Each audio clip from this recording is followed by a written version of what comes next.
মৌলভীবাজারের বৃহৎ হাওর কাওয়া দিঘিতে জলাবদ্ধতার কারণে ব্যাহত হচ্ছে আমন আবাদ।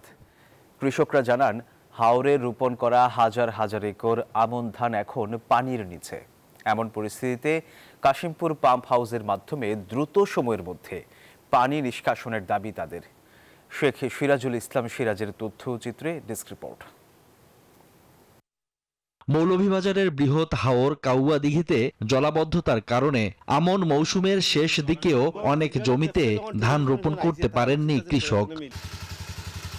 তারা বলছেন, জলাবদ্ধতার কারণে বিভিন্ন এলাকার কোথাও পানিতে ডুবে আছে বীজতলা, আবার কোথাও তলিয়ে গেছে রোপণ করা জমির ফসল হারিয়ে দিশেহারা কৃষক। হাজার হাজার কৃষক ক্ষতিগ্রস্ত হয়। ফেনার লাগে আমরা এটার মাঝে জাম মাইরে ফেনা বইতে ফেনা অনেক টাকা খরচ করে এটা আমরা ক্ষেত লাভ হয় না, এটা লস মার দিতে আমরা সুবিধা হয় না, ধান ফানোর সুবিধা হয় না, এটা অনেক কষ্ট হয় আমরা এটা ক্ষেত করা। আমরা দলবদ্ধ হই, আমরা ক্ষেত করতে পারতাম না। আলি 2 বার ছাড়ছি এই কাশিমপুর ফার্ম হাউসের আশায়, কিন্তু আশা করিয়া তারা অন্য জালিয়ায় পয়সা দিয়ে তারা ফানিছে না।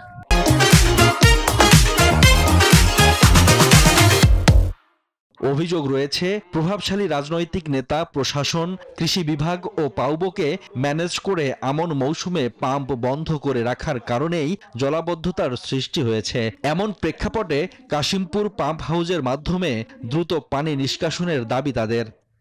এই আওয়ারটারে একটা সিন্ডিকেটে আমরা এই দেশের কৃষকরে ধ্বংস করে দিচ্ছে।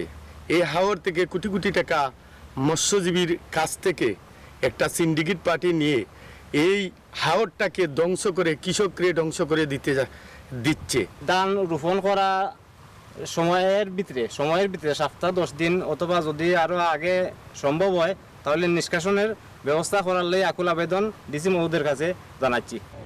সংশ্লিষ্টরা বলছেন, বিদ্যুতের ব্যাপক ঘাটতি থাকার কারণে এবার কাশিমপুর পাম্প হাউস দিয়ে পানি নিষ্কাশন করা সম্ভব হচ্ছে না।